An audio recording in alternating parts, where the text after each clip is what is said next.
हरे कृष्णा। हम कथा सुन रहे थे श्री माधुर्य कादम्बिनी। माधुर्य कादम्बिनी कथा सुन रहे।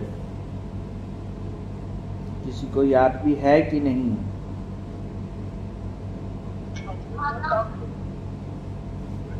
याद कोई करता नहीं है। अनुराधा माता जी, 4 प्रकार का बताया था ना उस दिन,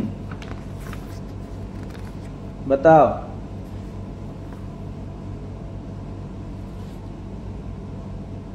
अनर्थ बताया था ना, बताओ।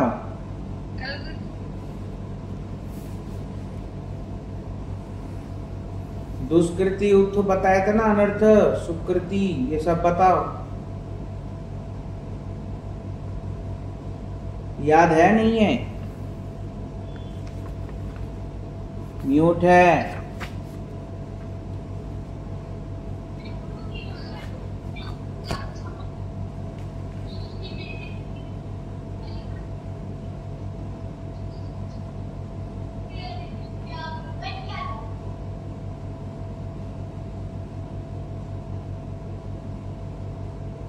श्रीदेवी माता जी,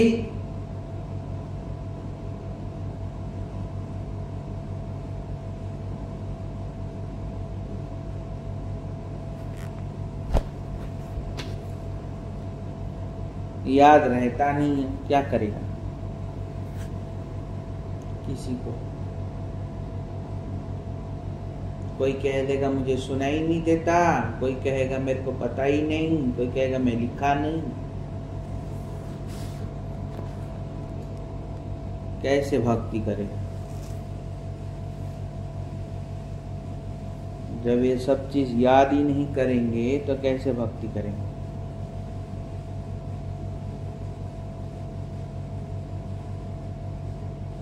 उर्वशी माता जी बहुत जल्दी आ गई।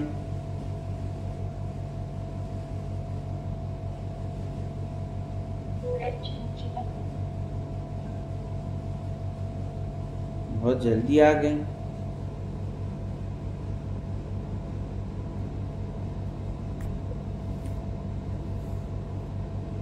चार प्रकार के अनर्थ बताना उर्वशी माता जी। 4 प्रकार के अनर्थ गुरु जी। भक्ति उत्थ अनर्थ बताया नहीं था उस दिन? दुष्कृति युद्ध अनर्थ गुरु जी, और सुकृति उत्थ, अपराध युद्ध अनर्थ, और भक्त, हाँ इसी को। हाँ, सविता माता जी, ओ सविता माता जी, इधर उधर घूमती रहती है, कथा सब याद करती है नहीं करती? याद करने बहुत कोशिश, कभी याद नहीं होता मेरे। हैं? याद करने की कोशिश करना चाहिए ना।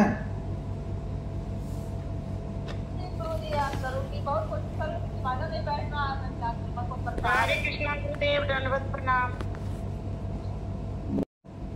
क्या सुन रहे थे? अपराध के विषय में। भक्ति, भक्त और भगवत कृपा। जिस प्रकार भगवत प्राप्ति का मुख्य उपाय, भगवत प्राप्ति, भगवान की प्राप्ति का उपाय क्या है, ये लिखना चाहिए और जानना भी चाहिए।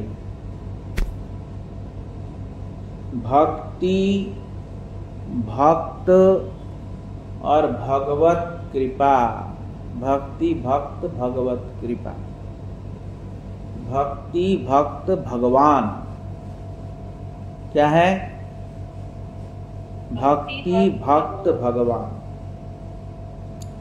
जिस प्रकार भक्ति, भक्त, भगवान क्या है? हरे कृष्ण। भक्ति, भक्त, भगवान, भगवान की कृपा, जिस प्रकार ये तीनों चीज जो है, जिस प्रकार भगवत प्राप्ति का मुख्य उपाय है, उसी प्रकार उनके संबंध में अवज्ञा, अश्रद्धा, अनादर, निंदा भगवत प्राप्ति के प्रबल बाधक। भगवत प्राप्ति का क्या है? प्रबल बाधक। अवज्ञा, अश्रद्धा और अनादर। हाँ, अवज्ञा, अश्रद्धा, अनादर, निंदा, उनकी अवज्ञा करना। कभी कोई वैष्णव सेवा में बुलाए तो अवज्ञा, बहुत मजबूरी है तो अलग बात है, पर उसमें अवज्ञा कर देते हैं। आज्ञा नहीं मानना। अवज्ञा का मतलब क्या? आज्ञा नहीं मानना, नहीं मानना। अवज्ञा। अश्रद्धा, श्रद्धा पूर्वक कथा श्रवण न करना, उनकी प्रति अश्रद्धा करना। कथा हृदय में क्यों नहीं घुसती? क्योंकि हम लोग अश्रद्धा करते हैं, श्रद्धा नहीं है। श्रद्धा अगर होती तो कथा कहाँ घुसेगी? हृदय में। हम लोग कैसे सुनते हैं?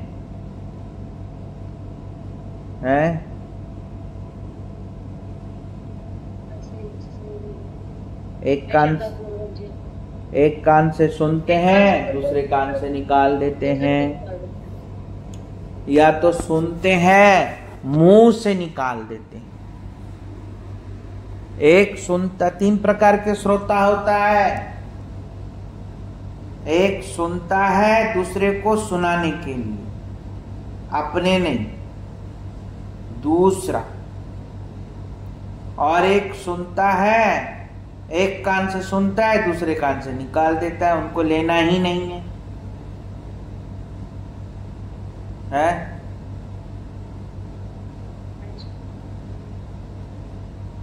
उनको लेना ही नहीं।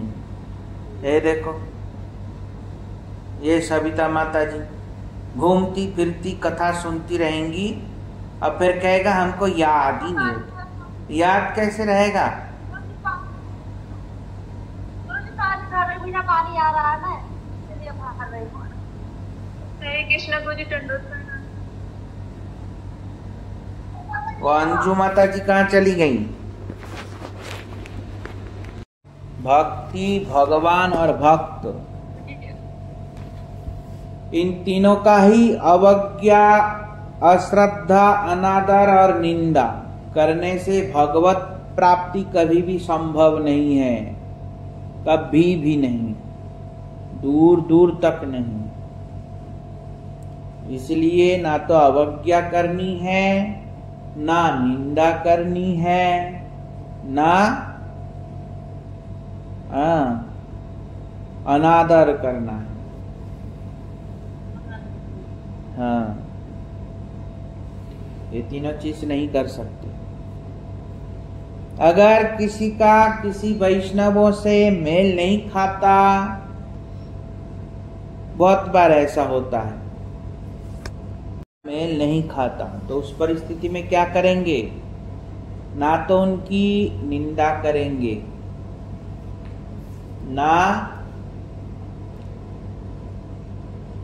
ना हम उनके प्रति ईर्ष्या करेंगे।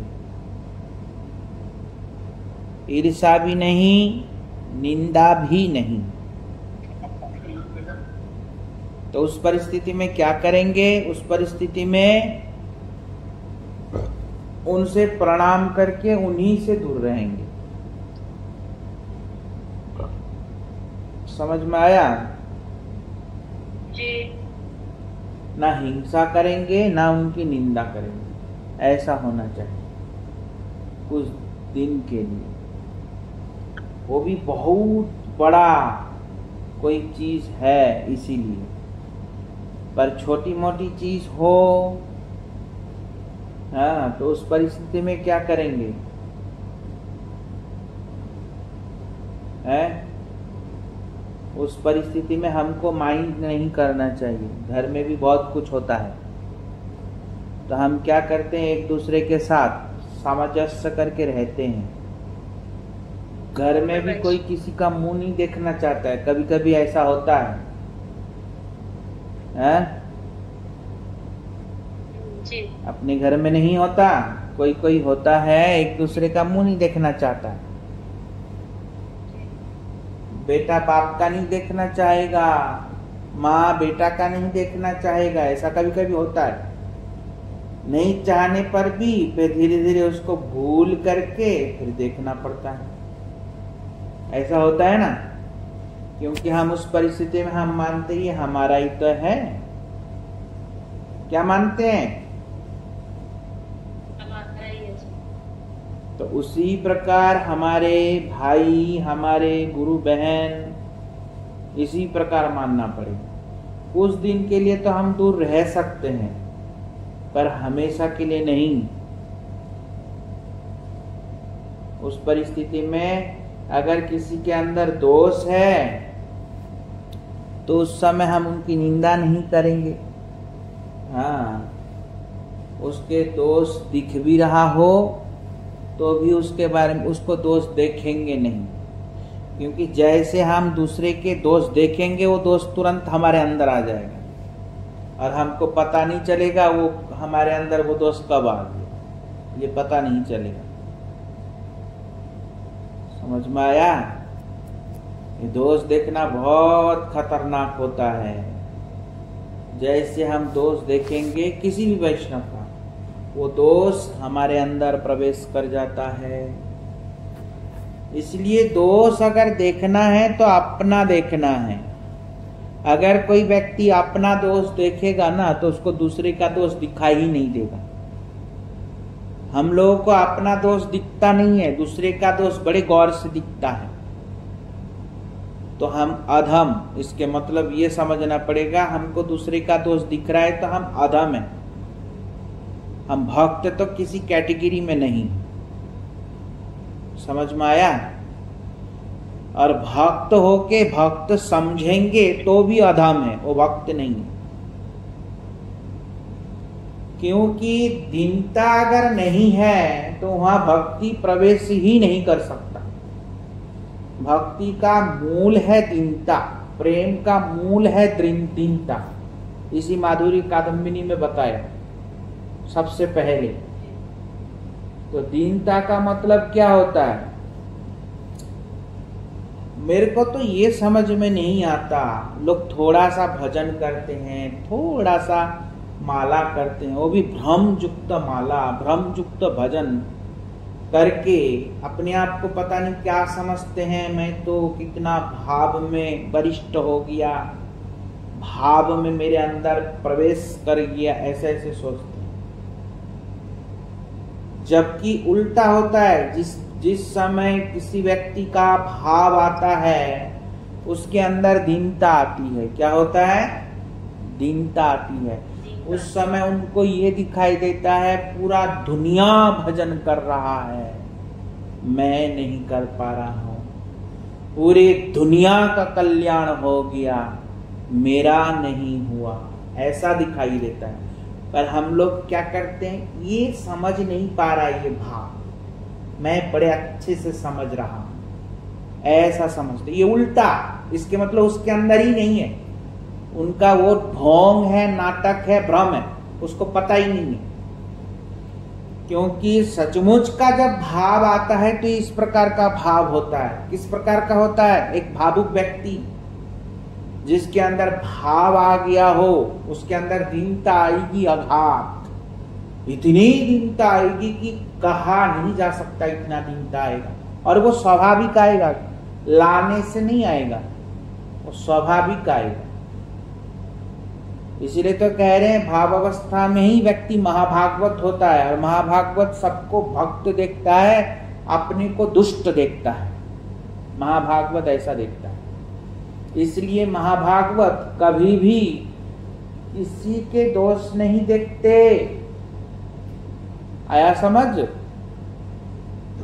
इसलिए महाभागवत भक्त दीक्षा नहीं दे पाता, गुरु नहीं बनता जो महाभागवत होते हैं।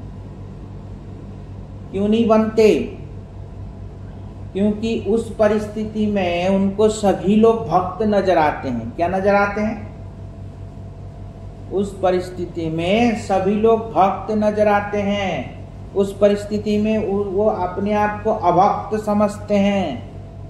ऐसा होता है। तो ऐसा किसको होता है? जिनके अंदर भाव आता है।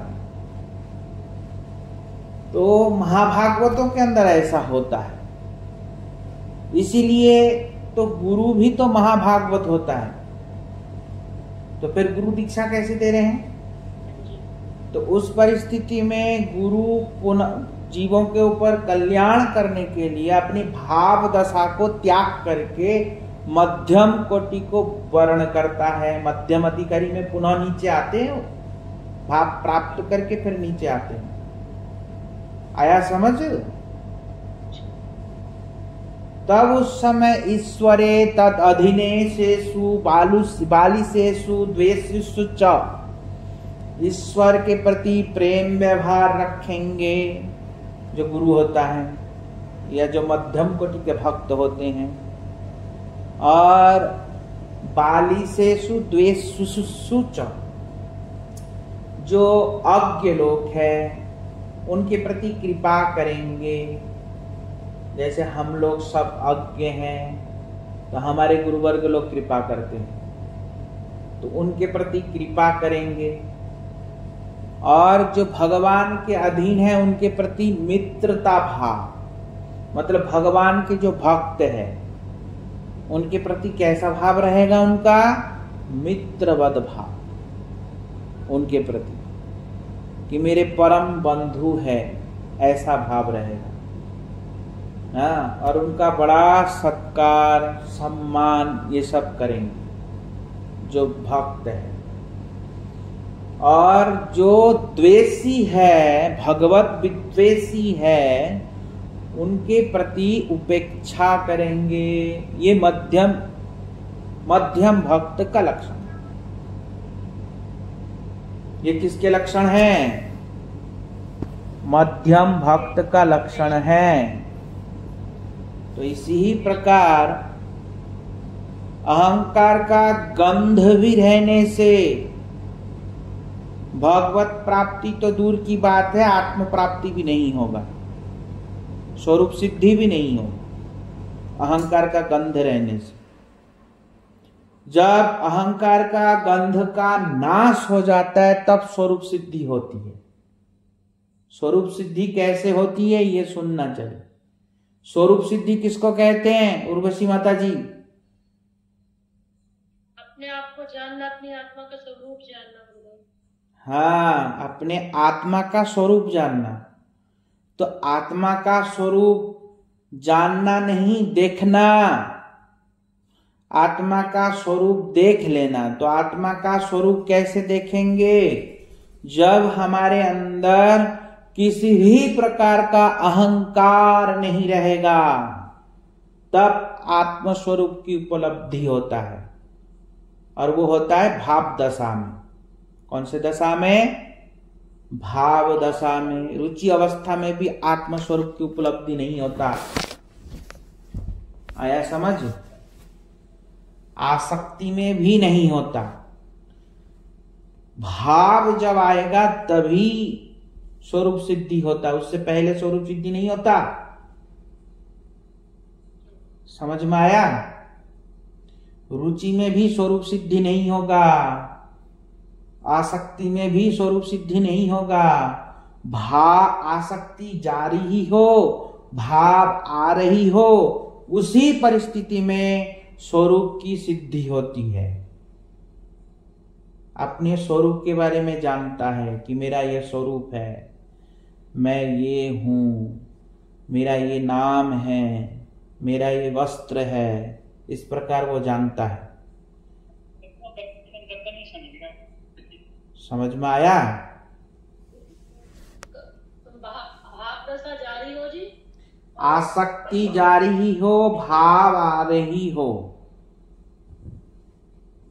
आसक्ति जा रही हो, भाव आ रही हो, उस परिस्थिति में ही अपना आत्मदर्शन होता है।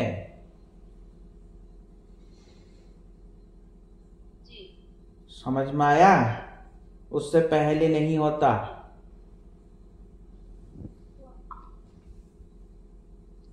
तो इसलिए भाव दशा आने से तो आत्मा का उपलब्धि हो जाता है। मैं क्या हूं, मेरा कपड़ा क्या है, मेरा रंग क्या है, मेरा रूप क्या है, सब जान जाता है वो। समझ में आया? वो सब जान जाता है भाव अवस्था आने से। तो अभी जो हम लोगों के अंदर भाव, विप्रलंब भाव सब प्रकट होता है, फिर वो क्या है? वो सब हमने बताया था, रक्त्याभास, पिच्छल स्वभाव, ये सब बताया। भाव की अलग अलग भाव होता है, वो बताया नहीं था? हैं? याद है? विप्र जो भाव है उसका तो थोड़ा थोड़ा पता है।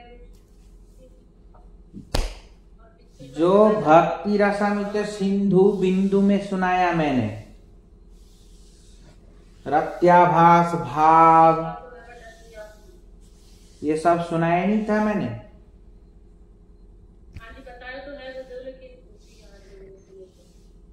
लिखा नहीं है? लिखा है निकालो।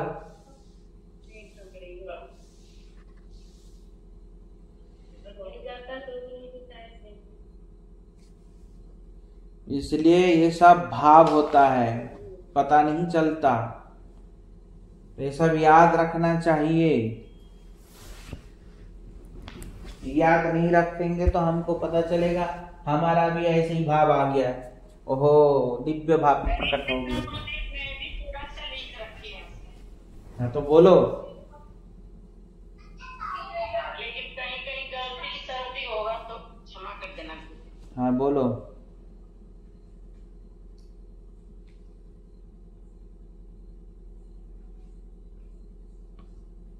फटाफट बोलो।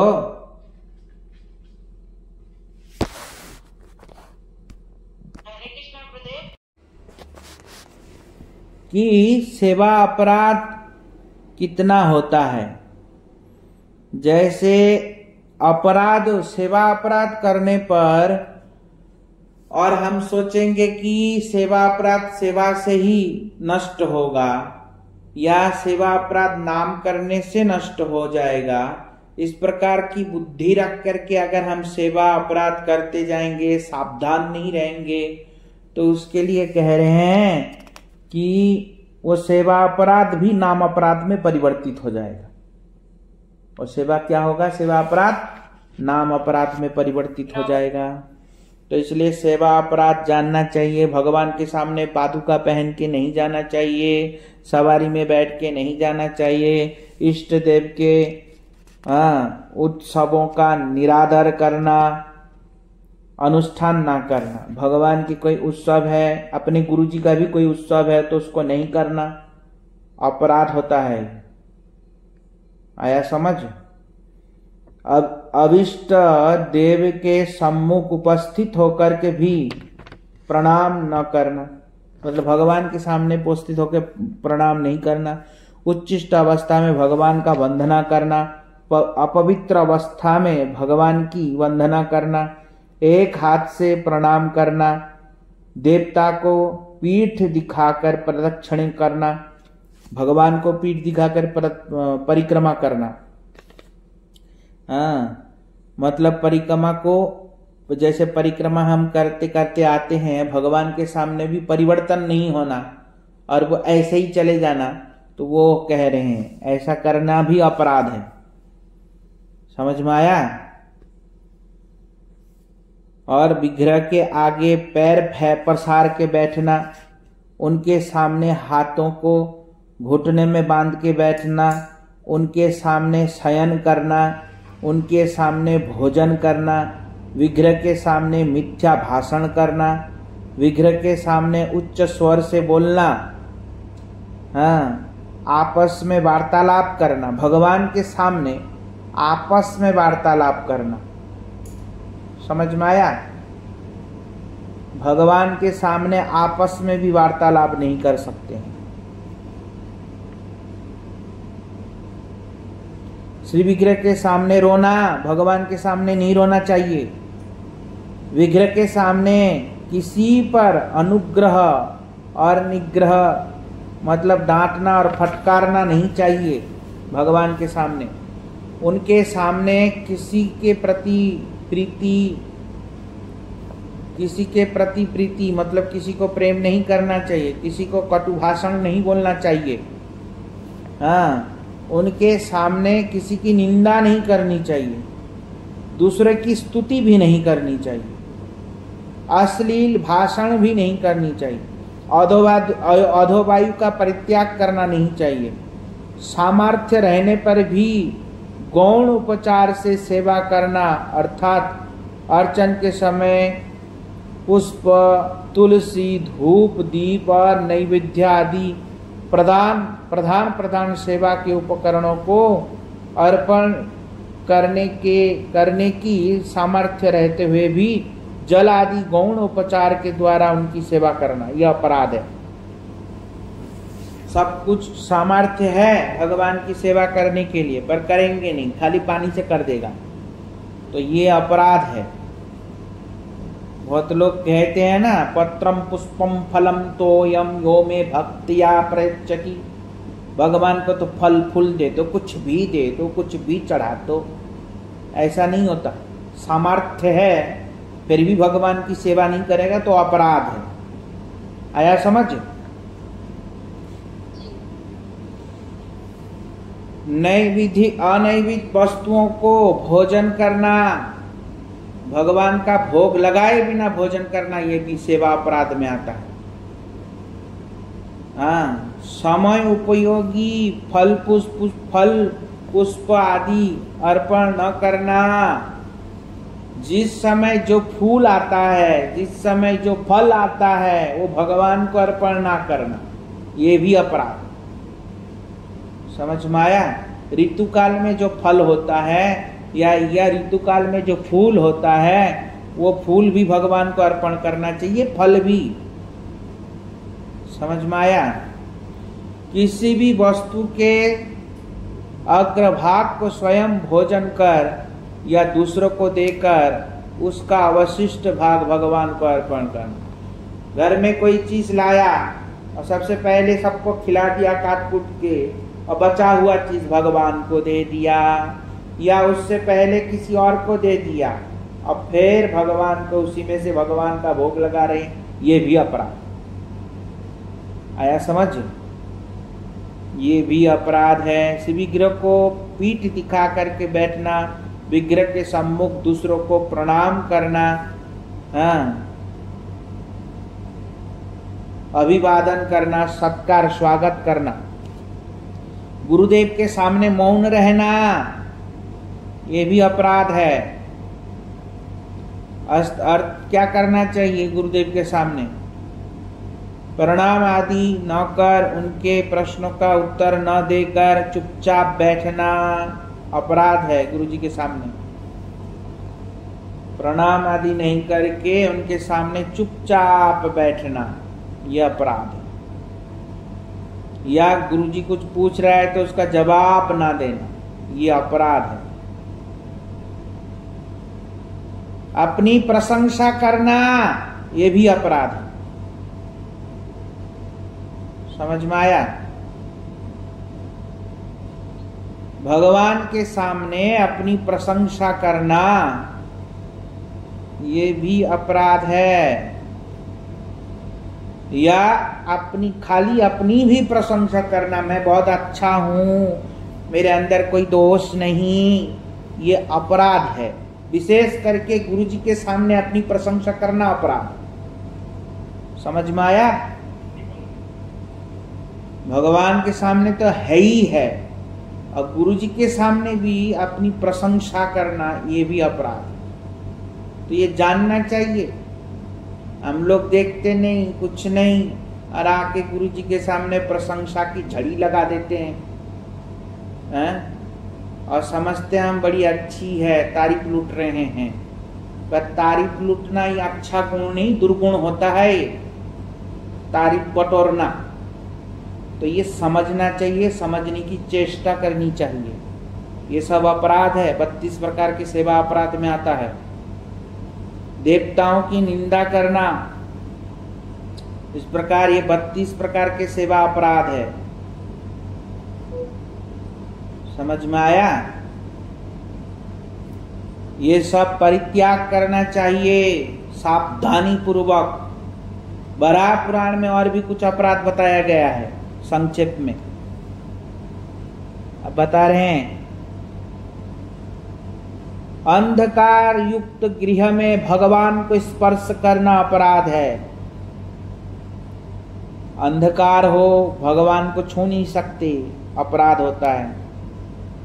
हाँ, विधि के बिना भगवान के समीप जाना अपराध है।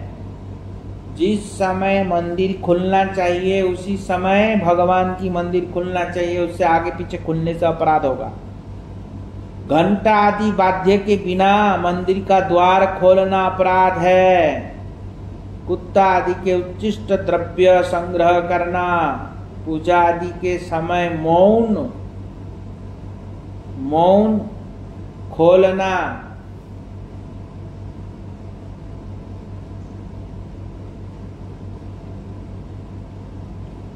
हाँ, पूजा आदि के समय मौन खोलना मतलब क्या? जब पूजा करेंगे तो मौन रहना चाहिए, पटर पटर पटर पटर बोलना नहीं चाहिए भगवान की पूजा करते समय।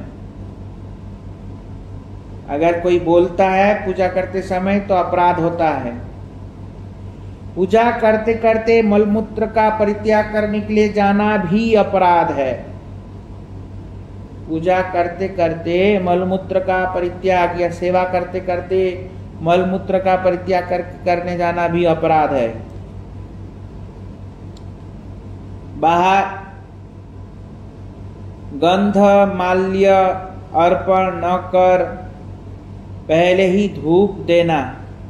भगवान को गंध माल्य पहले देना पड़ता है आरती से पहले, उसके बाद धूप देना चाहिए, धूप दीप से आरती करना चाहिए। निषिद्ध पुष्प का पूजन करना अपराध है। जो निषिद्ध पूजा पुष्प है, भगवान को सभी फूल नहीं चलता। समझ में आया? कुछ भी फूल और भगवान को दे मारेंगे चढ़ा के, वो चलेगा नहीं, वो अपराध है। धतूरा अगर भगवान को चढ़ा देंगे अपराध होगा। वो गुड़हेल का फूल बहुत लोग भगवान को चढ़ा, वो अपराध है। गुड़हेल का फूल भगवान को चलता नहीं। आया समझ में? गुड़हेल का, धतूरा का, ये सब फूल भगवान को नहीं चलता, नहीं जमता। आख का, अक्खा का फूल नहीं होता जो,